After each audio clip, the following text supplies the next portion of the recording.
Hello welcome back ပြန်လာပါပြီတရက်နေ့ကြာလို့ရှိရင်ပြန်ဆုံမယ်ပြန်လာမယ်လို့ပြောထားတဲ့အတွက်ဒီနေ့တရက်နေ့မှာဗီဒီယိုလေးတစ်ပုဒ်တင်ပေးပါမယ်ဒီနေ့မှာပြောချင်တာလေးကလေ awakening ဆိုတဲ့ခေါင်းစဉ်လေးပေါ့နော် awakening လူတိုင်းမှာ awakening PDF ရှိတယ်တဲ့လူရလူဖြစ်လာလို့ရှိရင်ပေါ့နော်ဒီဗီဒီယိုလေးမှာတော့ဇင်ရဲ့ awakening အချိန်ပေါ့နော် awakening အကြောင်းလေးကိုတစ်ပိုင်းတစ်စားအနေနဲ့ပြောပြချင်တာပေါ့နော် awakening ဆိုတာကလူကနောက်လူတစ်ယောက်ဖြစ်သွားတာဘယ်လိုမျိုးလဲဆိုတော့ကိုကလက်ရှိမှာဒေါရထွက်တဲ့လူဆိုလို့ရှိရင်လုံးဝတည်ငြိမ်သွားတာအရင်တော့ကမကောင်းခဲ့တဲ့လူဆိုအခုချိန်မှာကောင်းသွားတာကောင်းတဲ့လမ်းကြောင်းကိုနိုးသွားတာအတိတရားဝင်သွားတာအတိဉာဏ်ပွင့်သွားတာအဲ့လိုပေါ့နော်ပြောရမယ်ဆိုလို့ရှိရင်ဇင်ကကြတော့ဒီအိန္ဒိယနဲ့ကြောင်ပြီးတော့ရန်ကုန်မှာ2နှစ်လောက်နေပြီးတော့ဒီစင်ကာပူရောက်လာတယ်ပေါ့နော်ရောက်လာပြီးတော့ဒီမှာပုံမှန်လိုပဲပေါ့သူများလိုပဲ corporate line မှာပဲနေပြီးတော့လုံနေတယ်လုံနေတဲ့ခါကျတော့ကြာလာတဲ့ခါကျတော့ဒီအလုပ်ပြန်တာဒီ cycle ကြီးဒီ metric ပေါ့နော်ဒီ metric ထဲမှာနေလာရတာအဓိပ္ပာယ်မရှိဘူးပြင်းတယ်လို့ခံစားရလာတယ်ပေါ့နော်နောက်တစ်ခုကဒီငငယ်လေးကလေးဟာဒီတနခါလိန်တိုင်းရေချိုးပြီးအိမ်မှာတနခါလိန်ပြီးဆိုလို့ရှိရင်ကိုမှန်တယ်မှပြန်တွေ့တဲ့ချိန်ကြလို့ရှိရင်မေးတဲ့မေးခွန်းလေးရှိရဲ့အဲ့ဒါငါကဘာဖြစ်လို့လူလာဖြစ်ရတာလဲငယ်လေးတော့အဲ့တော့9တန်း6တန်းလောက်ပဲရှိအောင်မယ်အဲ့ဒီကလေးကမှတ်မိနေမေးအဲ့မေးခွန်းတွေကိုလေခေါင်းထဲမှာဘာဖြစ်လို့ဒီမီးပါဒီဆွေမျိုးမောင်နှမတွေမှာလူလာဖြစ်ရတာလဲတွေးကြည့်ဘလို့မှအဖြေမရနိုင်ဘူးအဲ့ဒီတော့ကလေငယ်တဲ့ခါကျတော့အဖြေမရနိုင်ဘူးအဲ့ဒီဖြေကိုလေ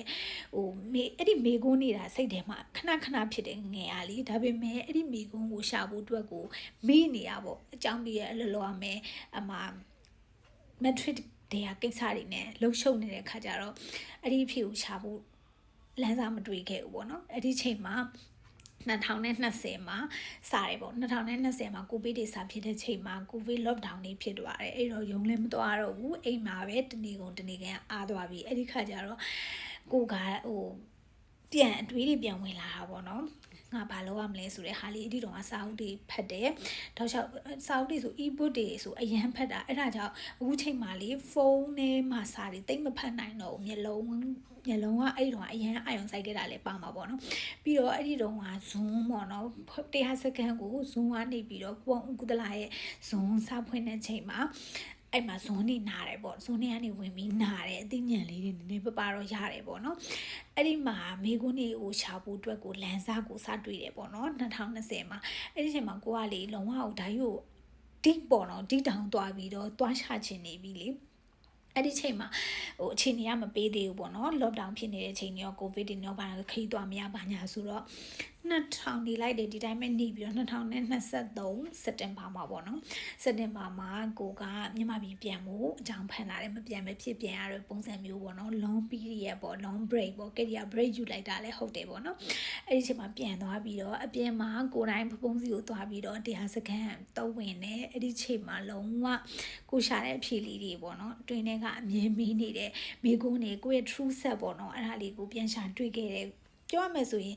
ညံပေါ့အတိညံကအရင်0ဆိုအခုနည်းနည်းလေးပဲမြင့်သွားတယ်ပေါ့ကွယ်အဲ့လိုပုံစံအဲ့ဒီချိန်မှာကိုကဘာဖြစ်သွားလဲဆိုတော့လူနောက်တစ်ယောက်ဖြစ်သွားတာမြုံလို့ရှိရင်အရင်လူတွေမိလို့ရတယ်ကျမအရင်ကဇင်ကဒီပုံစံမဟုတ်ကိုကကြည်ပြင်းလာတဲ့ပတ်ဝန်းကျင်ကြောင့်လဲဆိုင်တယ်ပြီးလို့ရှိရင် stress တွေလောကကြီးမှာရှိတဲ့ stress တွေကြောင့်လဲပါမယ်ကိုကနည်းနည်းလေးဆိုထိလွယ်ရှာလွယ်ဒေါ်တာထွက်လဲဆက်ထိမခံ sensitive အဲ့လိုမျိုးအရင်ကတိုက်ကလေပြီးတော့ချိန်မှာအဲ့ဒီ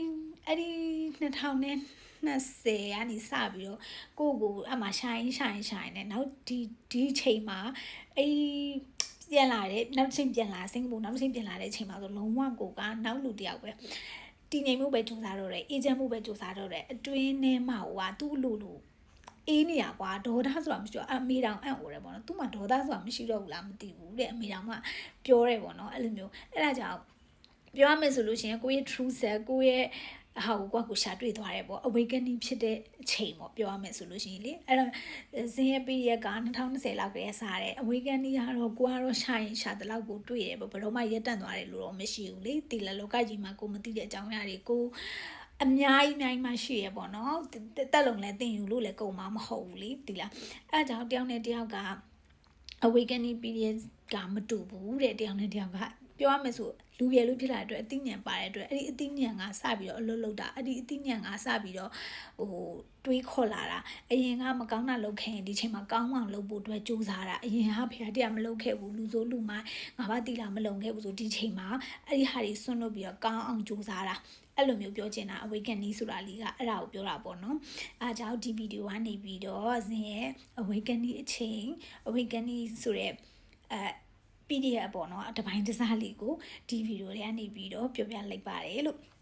နောက်နေ့ဒီမှာလဲလေပြောစရာလေးတစ်ခုရှိရဒီစာအုပ်လေးတစ်အုပ်ပေါ့နော်Parallel language ဆိုတဲ့စာအုပ်လေးပေါ့ဒီစာအုပ်လေးကိုဘဝမှာဖတ်ဖို့တဲ့စာအုပ်လေးထဲမှာအကြိုက်ဆုံးပဲသူကအရန်အောင်မြင်တဲ့ရှင်းနေကြီးကသူ့ရဲ့ချစ်လာစွာတော့ Ferrari ကားလေးကိုရောင်းပြီးတော့သူ့ရဲ့အဲ့လိုမျိုး true set ကိုရှာတာပေါ့နော်အဲ့ဒီဟာလေးကိုရေးထားတာအရန်ကောင်းတယ်ဒါလေးကိုကခောက်ခါဖတ်လာတဲ့ခေါင်းထဲမှာအရန်ဆွဲနေပြီးအလွတ်ပြောပြမယ်ပေါ့နော်နှစ်ချုပ်လေးကိုတနေ့နည်းနည်းစီပြောပြမယ်နေတိုင်းလည်းမပြောဘူးပြင်းသွားမှဆိုလို့တနေ့ကို story ပုံစံမျိုးနဲ့နည်းနည်းစီပြောရမယ်နေတိုင်းတော့မပြောဘူးပေါ့နော်ဒီမျိုး alternate ပေါ့အဲ့လိုမျိုးလေးနဲ့တခြားကောင်းစဉ်လေးတွေပါတွေ့ပြီးတော့ပြောသွားပါမယ်လို့အားလုံးကိုကျေးဇူးတင်ပါတယ်လို့